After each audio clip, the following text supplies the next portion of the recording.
this video, we're going to be reviewing for the final for fall semester. So let's get started. I'm going to start with Unit 1 in this video specifically. So Unit 1A is over a linear function. So that's x to the first power. Starting off with simplifying problems, this is where you just want to use addition, subtraction, multiplication, division to help you simplify the best that you can get it down to.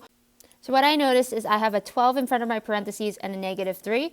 So maybe the first thing I want to do is distribute that inside to the parentheses. So the 12 would give me a 12x minus 1, which would be minus 12. And then on this side, I would have -3x plus 3, because -3 times x is -3x, and -3 times -1 is positive 3.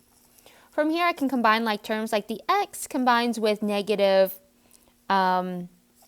3x, which would give me 9x, and then the -12 added with positive 3 gives me minus 9. And I can't combine an x with a number, so this is my final answer. All right, let's try another one here. So this one, very similar, only this one has something to the second power, but we still need to distribute the number in front. So I would get 5n squared plus 5n. I would distribute this -3, so that'd be -3n squared plus 2n. And then from here, I'll combine some like terms, like these two combine to give you 2n squared. And then the 5n plus 2n gives you 7n. And that is going to be my final answer. Since I can't combine something that's squared with something that's not. So this next problem here, I have two sides to work with, and this is a solving problem because there's an equal sign. So I'm trying to set these equations equal to themselves, and we have to get x by itself. So maybe the first thing I'll do is clean up both sides. Like I'll distribute the 5 in here and get a 5x and a minus 10 if I multiply the 5 with the 2. And I'll distribute the -4. And so this ends up being -8x minus 4 times -4 times 7 is -28. And I'll bring down the x that was off to the side here. Now combining some like terms, these two are both x's, so they combine to give me, let's see, -8 plus 1 gives me a -7x minus 28. 5x and minus 10 comes down, so I'm going to add 10 to both sides. So I'm trying to get all the x's on one side and all the numbers on one side. So I'm moving all the numbers to that side. And so -7x comes down. This ends up being -18. -28 plus 10 is -18. And this side would just be a 5x. So perhaps I can add over 7x. So I can get the x's all on one side.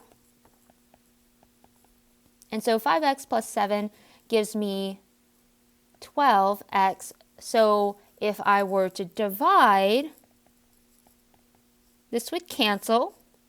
And my x here would be a -18 over 12, which I can simplify. Let's think about two numbers that divide into 18 and 12.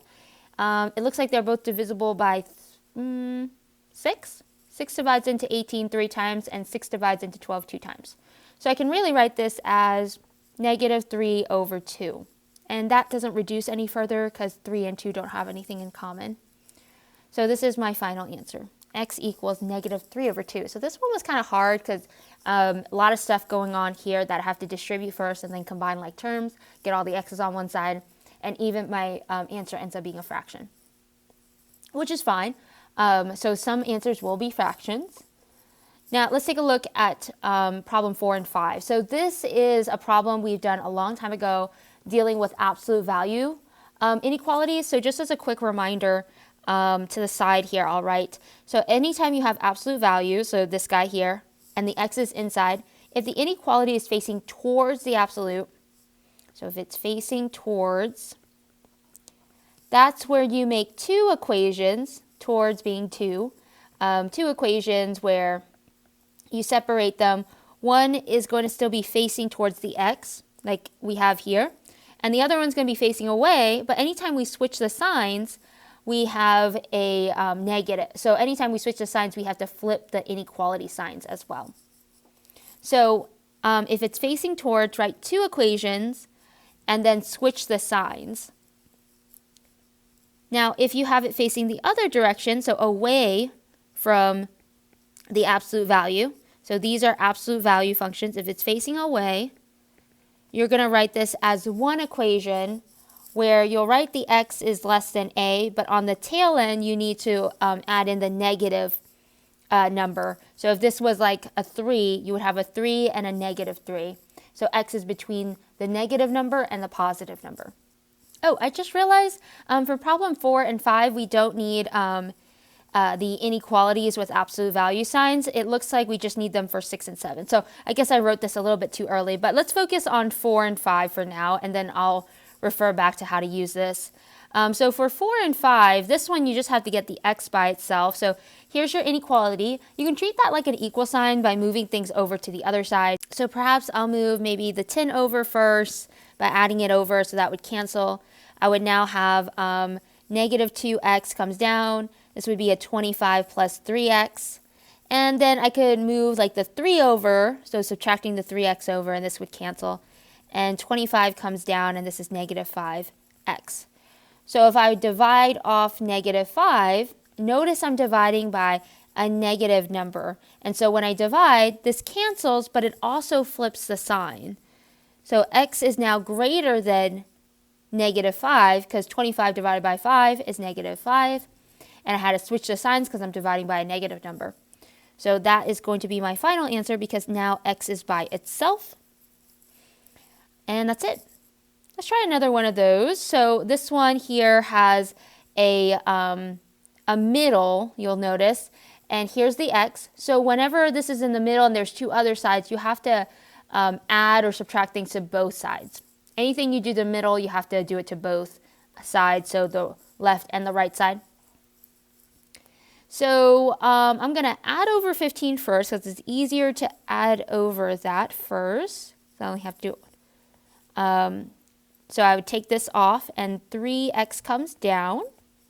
This would be 12 plus 15 is 27, and this side would end up being negative 6 plus 15, which gives me 9. From there, all I have left is a 3 next to the x, so I'm going to divide it off. So the x comes down, and the inequalities comes down. So 9 divided by 3 is 3 on the left side. 27 divided by 3 is 9. So it looks like my number is somewhere between 3 and 9. And that's it. All right, so now we finally get into the inequality stuff. So let's just remind ourselves we're going to be using these to help us out here in a moment. So that might be a nice note to look back on. So this one has a absolute value sign, and it's greater than or equal to 9.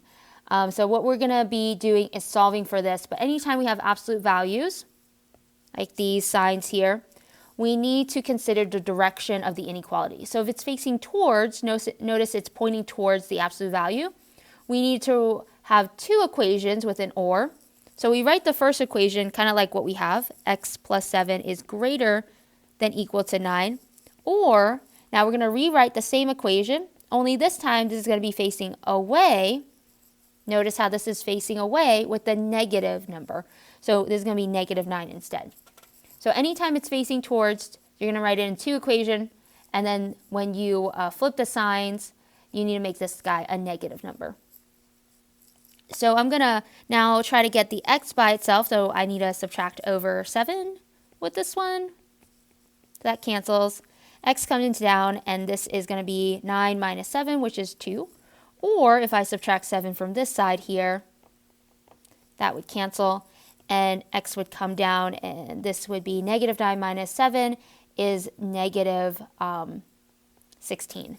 And so this here is my final to answer, because x is by itself for both equations. Alrighty here. So this next one here is not an inequality sign. Instead, if it's an equal sign. So if you have an equal sign, this one's kind of nice, because that means that this absolute value means that it could have been a positive 6 or a negative 6. So to solve this problem, we usually split it up into two equations. We write 4x plus 2 equals positive 6 and 4x plus 2 equals negative 6. Notice that I'm only changing the number on the right side because this could have been a negative 6 to begin with. I didn't change anything on the inside of the absolute value. So to solve this problem, I need to solve it out separately. So I'm going to subtract the 2 first for this one. 4x comes down, and this is a 4. I'm going to divide by 4 here. And my x is now equal to 1. 4 divided by 4 is 1. And so that's my first solution. If I subtract off 2 here, this would cancel. 4x comes down, and this is negative 8. If I divide by 4, this would cancel. And x equals negative 8 over 4, which is negative 2. And that's the other solution. So it looks like I get x equals 1 and x equals negative 2. All right. So for this next problem here, we do again have an inequality sign with absolute values. This one's facing away. So anytime it's facing away, or this way here, notice you'll rewrite the equation, but on the end of it, you'll put the negative a here on the left side. So I'm going to mimic that. So this is facing away from the absolute value. So I'm going to write 2x minus 3 is less than 3. But on the left side, I'm going to make sure that the inequality is facing in one direction with a negative 3 at the end. So I'm just following the rules for inequalities. And then from here, I'm just going to add 3 to both sides. That would cancel. 2x comes down, and this is 6 that adds 3 plus 3 gives me 6, and negative 3 plus 3 gives me 0. Now I'm almost done, but I need to divide off the 2 to both sides. So this gives me x in the middle, and this is now 3 and 0. 0 divided by 2 is 0. 6 divided by 2 is 3. And so it looks like my x value is between 0 and 3. All right, so now we're getting into graphing here. So here's a number line, and it wants us to write the interval notation. So let's just reflect a little bit. When we're talking about interval notations, we're talking about those inequality symbols. So when we have these symbols, we use an open circle because there's not an equal sign underneath, or we use parentheses. If we have these inequality symbols with the equal sign, we use a closed circle, or we use a bracket. And so we need to remember how to use these when we see them. So like this one here, notice the shaded region is between negative 4 and it goes to the left, so it goes to negative infinity. So it's going from negative infinity to negative 4. So because it goes to negative infinity, I use a parentheses because you can't touch negative infinity, so we always use a parentheses. Also, you can't touch 4 because it's an open circle, so we're going to use a parentheses as well. Then it goes from 3 to positive infinity, so we're going to write 3 to infinity. Now again, I can't touch infinity, so I need a parentheses, but on the 3 I need a bracket because it's a closed circle, and we mentioned here closed circle need a bracket. And then I'm going to put a u in the middle to represent union. So if you have 2 intervals, you need a u to join them together. This one here goes from negative 1 to 5. So negative 1 to 5 I'm going to write down as my interval. The 5 I need a bracket, and the 1 I need a negative 1. And that's it. All right, so this one here is saying to graph the line. So let's just remember a few things about graphing. So when it comes to graphing, you might recall the equation of a line, let me write here, is mx plus b, where m is the slope and b is the y-intercept. And we generally plot the y-intercept first. So in our case, we have a negative 2 as our y-intercept. So I'm going to go ahead and graph that on our graph that they have here. So there's asking us to graph this line, so I'm going to graph it at negative 2. And the slope here is negative 2 over 3. So that means I'm going to be going down 2, because it's negative 2, so down 2 over 3, so 1, 2, 3 to the right. And then I'm going to go ahead and plot and then connect the dots to make a line. And I think that's it that they want us to do, is just to know if we can plot the y-intercept, know what a y-intercept is, and use the slope to get an extra point so we can connect the dots and make a line. All right, let's get into our next part here. So it will ask about y's and x-intercepts. So just as a reminder, if you can't tell what your y-intercept is by looking at the b value, what you do is you can find x and y-intercepts. Let me make a little note here. So y-intercepts, you can plug in 0 for x and then find the y value. That's how we find y-intercepts. X-intercepts is where we plug in y equals 0 and then find the x value. And the reason why we do that is because when x is 0, it's right here, and that's where all the y values sit, is when x equals 0. Same thing for y. When y equals 0, that's where all the x values sit. So we're finding intercepts on where they hit the x and y axis. So like this one here, it's in standard form. Notice x and y are both on one side. So if it's in standard form and we're asked to find the slope, we might need to rewrite it in slope-intercept form, so this form here. So that means the y needs to be by itself. So I need to remove the 5 over by subtracting. So that would cancel. So negative 4y equals 20 minus 5x. The goal is to try to get the slope and the y-intercept by itself. I'm going to divide over negative 4. That would cancel. And my y here is going to be negative 5 plus 5 over 4x. So here's my equation that I got after I try to get y by itself. So the reason why I try to get y by itself is so that I can see what my slope is, which is the number in front of x. So my slope is 5 over 4. Let's make a note of that. And my y-intercept that they want is that negative 5 that's here. So I have a negative 5 for my y value. But they do want the y-intercept, so maybe not just writing negative 5 here. So just a quick reminder, it's going to be 0, negative 5. Because all y-intercepts, the x values are always 0. So make sure to write your y-intercept as a coordinate. Kind of like this one here. The y-intercept's at negative 2, but it would be at 0, negative 2 technically. All right. In the next problem here, it's also asking for the x and y-intercept. So the y-intercept, I don't have to try to find here. The y-intercept is going to be at negative 4. You can just write that down. Y-intercept at 0, negative 4. Because I can see that this negative 4 is my y-intercept. That's next to the x here. However, to find the x-intercept, I have to plug in 0 for y and then find my x. So if I plug in 0 for y and I were to find my x, I might need to add the 4 over to this side. 3x comes down, and this is 4. I would divide by 3, and then this would end up being x equals 4 over 3. So that's going to be the x value that I have here. So it looks like my x-intercept is like a fraction in this case, but that's perfectly fine. All right, so for 13 here, it's asking us to write a slope-intercept form. So it wants the equation that passes through a point. So a point has x and y values and a slope of 4. So our slope here is 4. And if I'm writing an equation, I need to create this equation, y equals mx plus b. So I know the slope. That means I know that this m here is a 4. I know an x value and a y value, so I could plug that in, but they don't tell me the y-intercept, so that's where I have to go find the y-intercept and then rewrite this equation.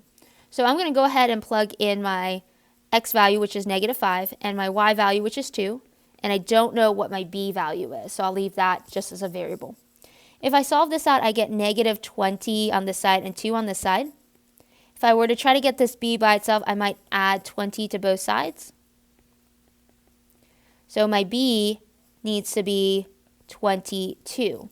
So if I were to write an equation, I would have y equals 4, my slope, x plus my b, which is 22. And I think that's it. All right. right, in the next problem here, we have to write the slope-intercept form that passes through. So again, we're writing a line, and it has to pass through this point, x and y, and it needs to be parallel to the line that is given.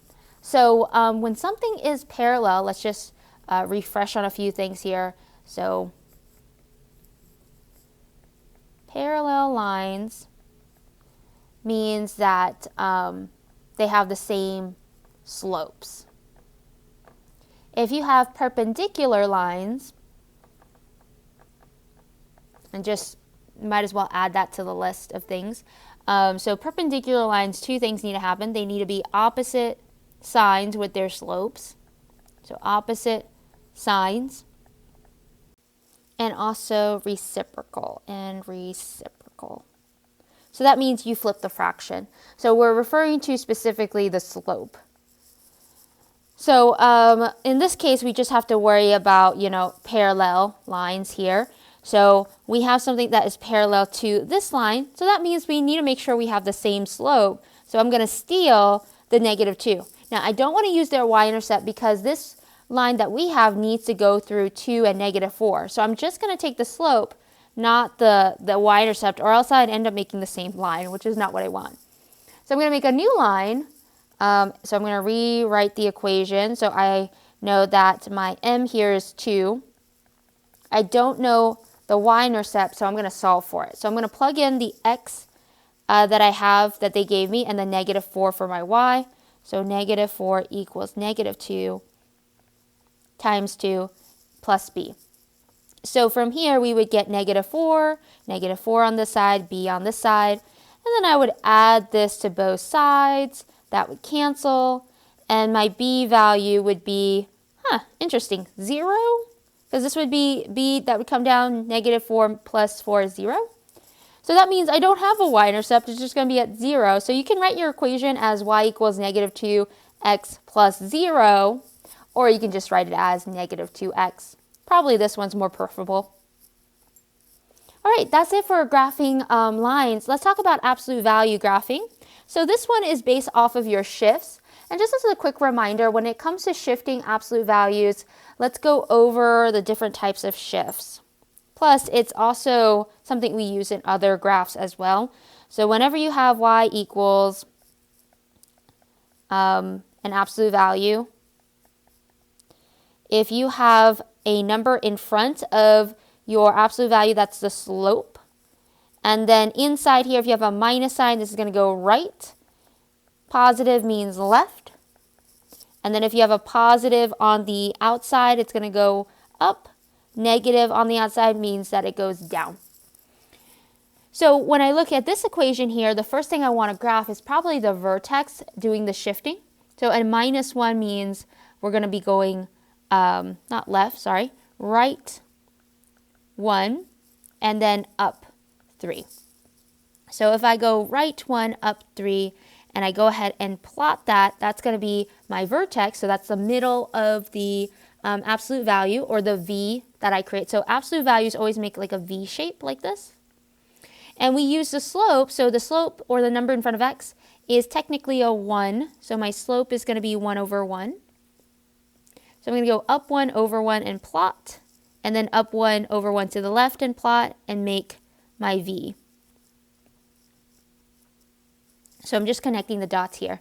And there we have our graph. And we can see here this absolute value has a minimum. It's the lowest point of the graph. This one here doesn't look like there's anything on the inside of the absolute value. So there's no right or left shift. But there's a -2 on the outside. So that tells me it's going to go down 2. So we always start at the origin, kind of like what we did here. This one went right. This one doesn't go right or left. So it's still going to be at 0. But it does go down 2. So if I go down 2, here's my new vertex. And my slope here, or the number in front of my x, is going to make the slope -3 over 1. Again, I can always write something over 1 to make it a fraction. So I'm going to go down 3 units and then over 1. And then down 3 units over to the left. And if I connect the dots and make a V, this V, or absolute value graph, is pointing down, and you can see the vertex is now a maximum. So that is it for Chapter 1A. I hope you guys found this helpful. In the next video, we'll look at Chapter 1B.